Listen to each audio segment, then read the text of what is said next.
Overcurrent protection for transformer secondaries is addressed in the National Electrical Code, specifically in Articles 240.100 and 240.101. Article 240.100 states that overcurrent protection is not required for transformer secondaries that supply only a single motor. On the other hand, Article 240.101 specifies that overcurrent protection is required for transformer secondaries that supply more than one motor. Since the scenario involves adding two additional motors to an existing transformer secondary that already serves multiple motors, overcurrent protection is indeed necessary. Now, concerning tap rules, there isn't a specifically defined tap rule that applies solely to installations above 600 volts. However, Article 450.4 addresses transformers rated over 600 volts, stating that tap shall be provided on these transformers except as provided in 450.4 b. Article 450.4 b then allows for the use of transformers without taps under specific circumstances, such as when the secondary voltage can be adjusted through other means, like low tap changes or variable voltage transformers. Regarding upgrading existing feeders, if an existing feeder is upgraded or replaced, it must comply with the overcurrent protection requirements outlined in Article 240.100. However, the existing overcurrent protection can be maintained if it already meets the criteria specified in Article 240.101. If the existing feeder isn't being upgraded or replaced, but new motors are being added to the secondary, a crucial step is to evaluate the existing feeder to determine if it has sufficient capacity to handle the increased load from the additional motors. In summary, adding overcurrent protection to the transformer secondary is necessary to protect the new feeder supplying the additional motors. It's also essential to evaluate the capacity of the existing feeders to ensure they can safely handle the additional load. Upgrading the existing feeders might not be required if they already meet the overcurrent protection requirements stipulated in Article 240.101.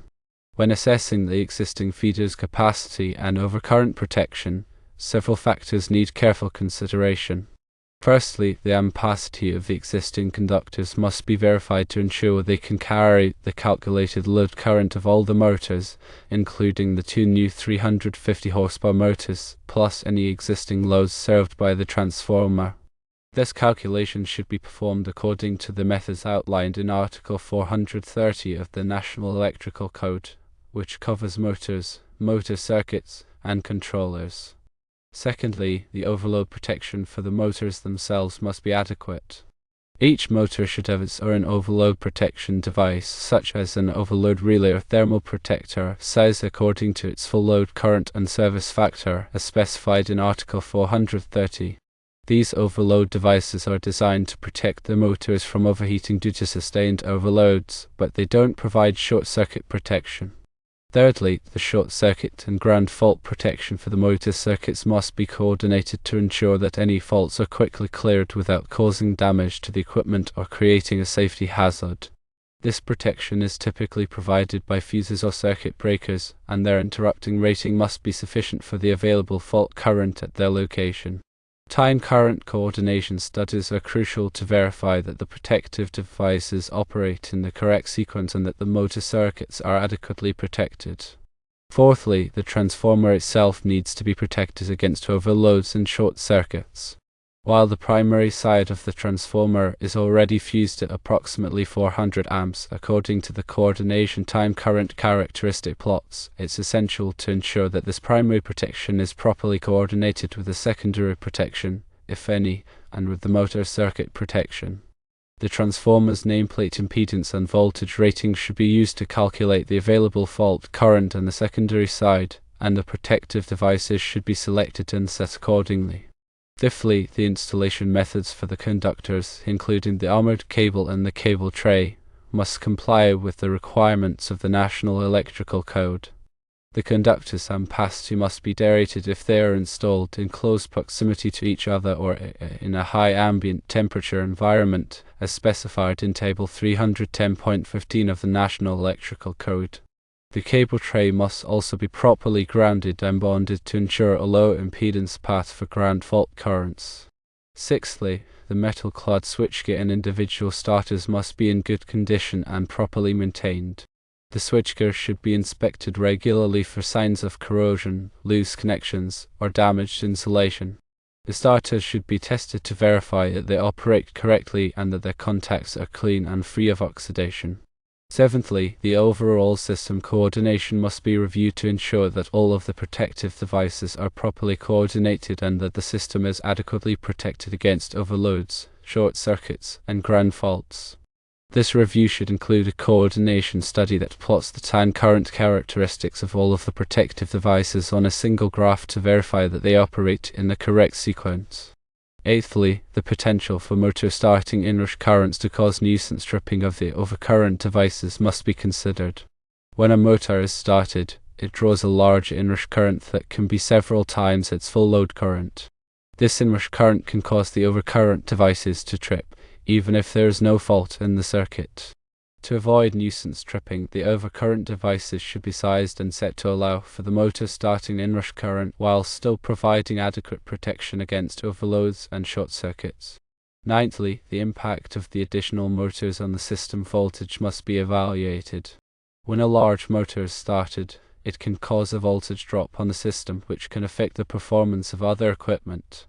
The voltage drop should be calculated using the system impedance and the motor starting current, and it should be verified that the voltage remains within acceptable limits during motor starting. Tenthly, the ground fault protection for the system must be adequate to protect against ground faults, which can be particularly dangerous in high voltage systems.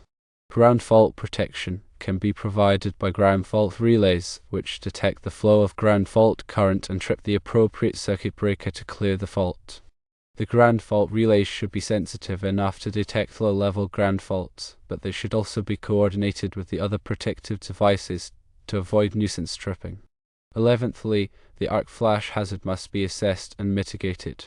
Arc flash is a dangerous phenomenon that can occur when there is a short circuit or ground fault in electrical equipment. The arc flash can generate intense heat and pressure, which can cause serious burns and other injuries. An arc flash hazard analysis should be performed to determine the potential arc flash hazard at each location in the system, and appropriate personal protective equipment, or PPE, should be used to protect workers from the hazard. 12thly, the need for additional metering and monitoring should be considered. Adding meters to monitor the current, voltage, and power of the individual motor circuits can provide valuable information for troubleshooting and optimizing the system performance. Monitoring the transformer temperature and oil level can also help to detect potential problems before they lead to a failure. 13thly, the documentation for the system should be updated to reflect the changes that are being made. This documentation should include updated one-line diagrams, coordination studies, and equipment settings. The documentation should be readily available to the personnel who are responsible for operating and maintaining the system. 14thly, the training for the personnel who are responsible for operating and maintaining the system should be updated to reflect the changes that are being made. This training should cover the operation of the new equipment, the updated protective device settings, and the arc flash hazards. 15thly, the applicable codes and standards should be followed. The installation should comply with all applicable codes and standards, including the National Electrical Code, the National Electrical Safety Code, and any local codes or regulations. 16thly, a qualified electrical engineer should be consulted to ensure that the installation is designed and installed correctly and that it meets all applicable requirements. A qualified electrical engineer can perform the necessary calculations, studies, and analyses to ensure that the system is safe, reliable, and efficient. 17thly, the existing 3,750 kV transformer's capacity should be carefully evaluated to ensure it can accommodate the additional load of the two 350 horsepower motors without exceeding its rating.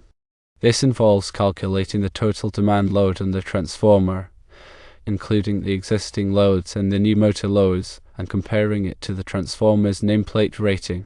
The calculation should take into account the diversity factor of the loads, which is the ratio of the maximum demand load to the sum of the individual loads. 18thly, the impedance of the transformer should be considered when calculating the available fault current on the secondary side.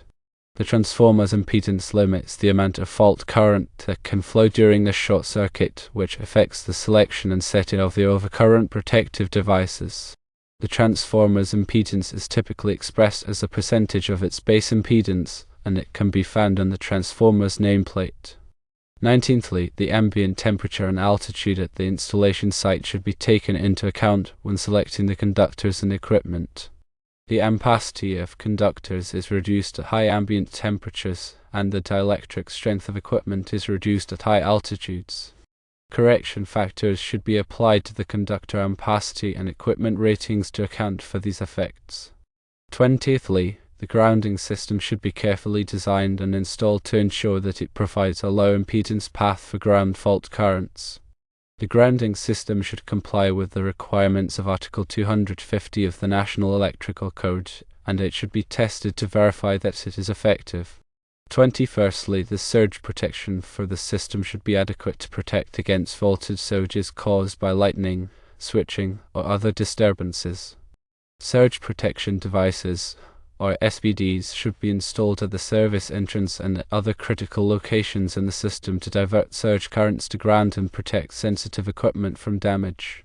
22ndly, the power quality should be monitored to ensure that it meets the requirements of the equipment that is being served. Power quality problems, such as voltage sags, voltage swells, and harmonic distortion, can damage equipment and disrupt operations. Power quality monitoring equipment can be used to identify and diagnose power quality problems, and mitigation measures can be taken to correct them. 23rdly, the energy efficiency of the system should be optimized to reduce energy consumption and lower operating costs. Energy-efficient motors, lighting, and other equipment should be used, and the system should be designed to minimize energy losses. Energy audits can be performed to identify opportunities for energy savings. 24thly, the reliability of the system should be maximized to ensure that it can continue to operate even if there is a failure of one or more components.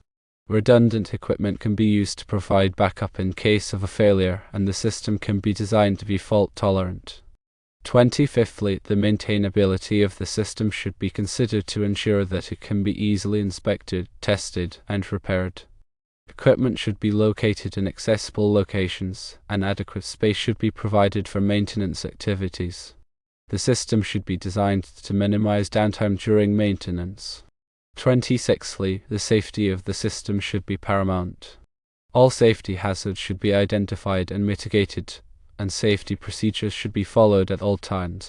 Workers should be trained on the safety procedures and provided with the necessary personal protective equipment. 27thly, the environmental impact of the system should be minimized. Environmentally friendly materials and equipment should be used, and the system should be designed to minimize pollution and waste. Energy conservation measures should be implemented to reduce greenhouse gas emissions. 28thly, the cost of the system should be considered.